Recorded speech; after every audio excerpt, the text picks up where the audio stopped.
The Apple iPhone 17 Pro Max pushes the iconic iPhone in bold new directions and colors.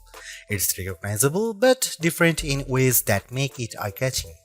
The performance is stellar and the cameras set a new high watermark for smartphone photography. For people who demand more from their smartphone, there may be no better choice. If you are looking different in your iPhone shopping journey, the iPhone 17 Pro Max has you covered. It's not just that fetching cosmic orange, the unexpected hue heat of Apple's eye-dropping event. Apple's iPhone 17 Pro Max features a fresh design with new materials and a broad and bold product spanning camera plateau that adds a distinctive flair to what had become a somewhat tired design.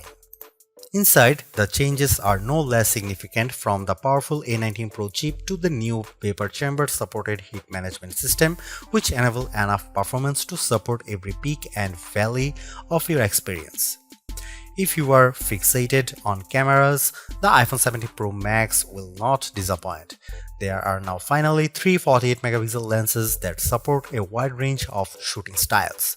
Perhaps the most notable of the three is the new 48-megapixel 4x optical zoom lens that also offers access to a sensor crop 8x zoom, which, thanks to selecting the center pixels from the larger sensor and an upgraded image pipeline, delivers some truly eye-popping photos.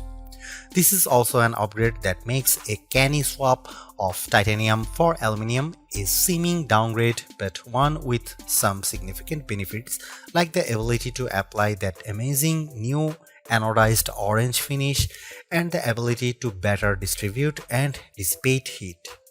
Finally, there's the price. It's the one thing you hope doesn't get an upgrade. And I am happy to report that Apple somehow held the line here.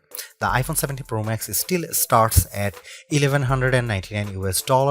It's never been a cheap smartphone, but then this one is for the pros, and I think they will be very happy.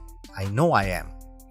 As for why you might buy the iPhone 17 Pro Max over the iPhone 17 Pro, that comes down to screen size, battery life potential, and the option to get up to 2TB of storage. Otherwise, these iPhones are identical. The iPhone 17 Pro Max was announced at Apple's eye-dropping event on September 9. Pre-orders began on September 12, and the phone arrives in stores and starts shipping on September 19. The iPhone 17 Pro starts at $1,199 for the model with 256GB of storage, with that price rising to $1,399 for 512GB of storage, $1,599 for 1TB storage, and $1,999 for 2TB of storage. The later configuration represents the largest storage capacity of any iPhone ever. Apple is likely getting undue credit for not raising the price of the base model iPhone 17 Pro Max. Component prices and supply chain issues relating to the geopolitical stage are surely putting pressure on the company. Somehow, too, Apple has held the line, and the base iPhone 17 Pro Max still starts at $1,199 for 256GB model. The only difference in pricing comes into play when you stretch to the phone's new upper tier of 2TB, which is only available with the Pro Max model. That sends the price up to almost $2,000. It boggles the mind that we now consider paying almost $2,000 for a pocket-sized device to be rational. On the other hand, this is a true pro-level smartphone that, based on my tastes, is probably ready for pro photography and videography tasks, and when you put it like that, it might seem like a bargain. I saw enough leaks in the run-up to the iPhone 17 line launch to have a pretty good idea of what was coming, and to be honest, I was preparing to hate the iPhone 17 Pro Max redesign and colors. Yet, here I am now, quite pleased with the giant plateau, and yes, loving cosmic orange. In many ways, the iPhone 17 Pro Max is still undoubtedly part of long lineage of iPhones before it. There are, though, just enough new touches here to add up to what I am comfortable calling a redesign. Starting with the back, there's the now nearly full-width plateau that's both a bold design touch but also a practical measure, in that underneath there's now more space for upgraded components like refreshed tetraprism that supports a new, longer telephoto lens. Most previous iPhone bags featured just one material, usually metal or glass. The iPhone 17 Pro Max is a spiffy mix of the two, metal and glass, or rather a larger rectangular ceramic shield cutout with the rest a univity chassis literally carved out of aluminum. Instead of a titanium band surrounding a frame, components and the front and back glass, the iPhone 17 Pro Max's back cascades seamlessly to the side and even curves just a bit around the front to meet the Ceramic Shield 2 screen covers, which reportedly will better protect it from scratches. It will has an incredibly unified feel, and because Apple has radically cut down on edges, the phone feels very comfortable to hold. When it comes to dimensions and weight, the iPhone 17 Pro Max is slightly larger and heavier than the iPhone 16 Pro Max, but I challenge anyone to notice the differences, which can be measured in fraction. The iPhone 17 Pro Max is 163mm tall by 78mm long by 8.75mm thick and weighs 233 grams. By contrast, the iPhone 16 Pro Max was 163 by 77.6 by 8.25mm and weighed 227 grams. This year there are no new buttons to contend with. Along one edge we have the long power and Siri button, and below it camera control. Opposite them is the action button, and below that a pair of volume buttons. There are small differences along the shorter edges. On top, an antenna cutout is now visible, and on the bottom the pair of speaker grills appear larger. If you want to lie the phone flat, you will have to place it screen down.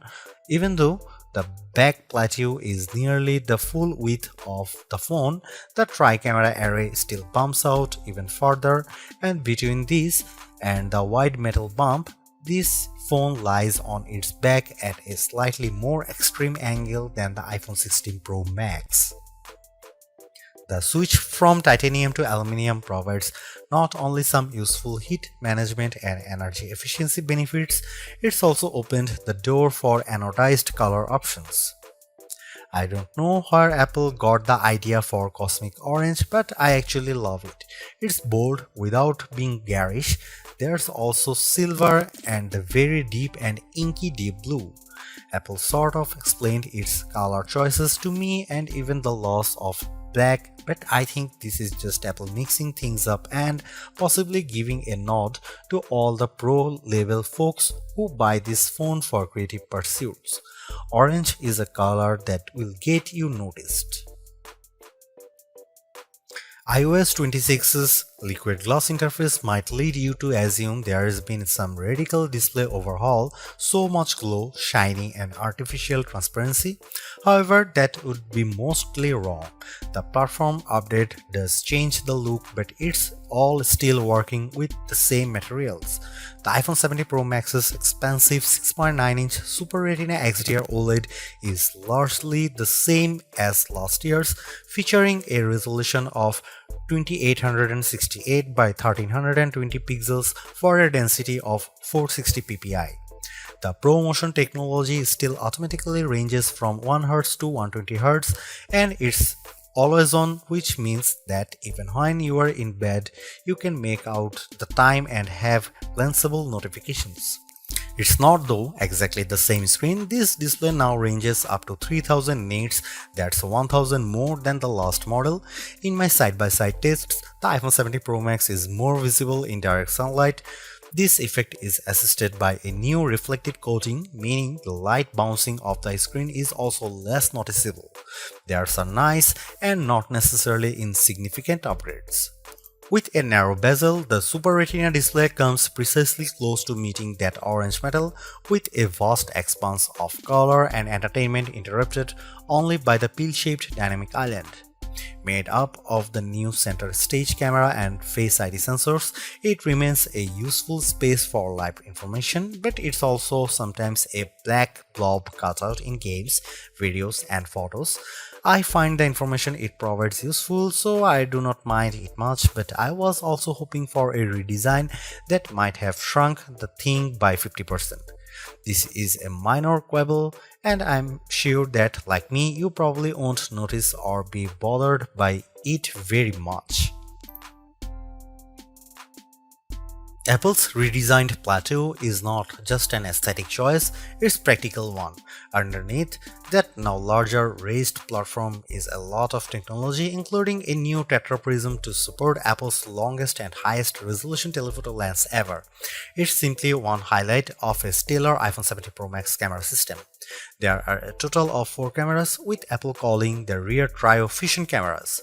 The main camera is 48 megapixel, ultra-wide is also 48 megapixel, and telephoto also 48 megapixel with 4x optical, and the selfie camera is 18 megapixel. Those specs only tell half the story. In general, you are not shooting at the full frame 48 megapixel resolution, or rather, you might be using all 48 million pixels to produce a high quality 24 megapixel or even 12 megapixel to produce an 8x optical quality sensor crop.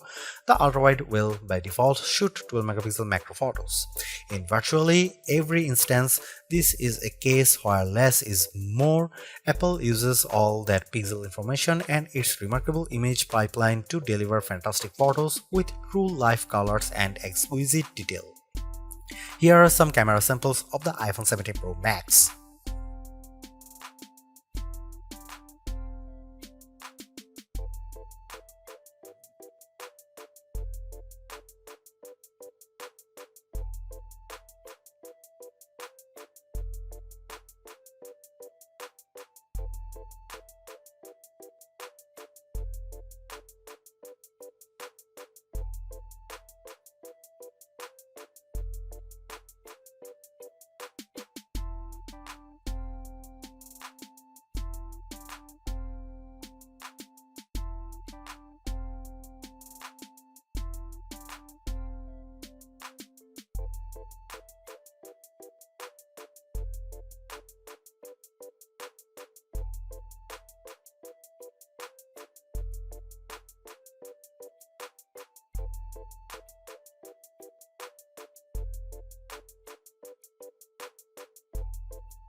Few things contributes to the new look and feel of the iPhone 17 lineup as much as iOS 26.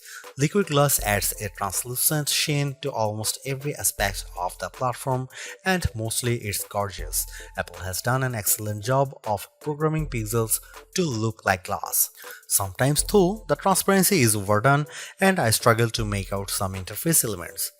Think of it this way: when you can see through one element to view another, it can occasionally increase the overall clutter and make some things visually confusing. For example, when you swipe down on the screen to access global search, the search box still faintly shows what's behind it, which makes what's on top of it, what you are typing, a little harder to read. It's small issues that Apple could easily address in the next iOS update.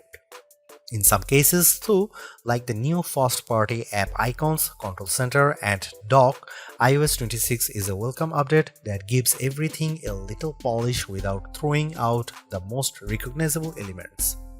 Apple Intelligence gets a few updates, like live translation and the ability for images captured through visual intelligence to be transformed into calendar entries. I played a bit with Genmoji and Image Playground to experience those upgrades, but they are mostly minor and I still await the fully featured Siri that Apple has promised. The iPhone 17 Pro Max is still a flagship phone based on my testing. You get a more powerful zoom camera, better sustained performance, and the longest iPhone battery life ever, a head-turning design. The iPhone 17 Pro Max is still behind the competition on AI, and it's a bit thick and heavy, but overall it is easily one of the best big screen phones yet.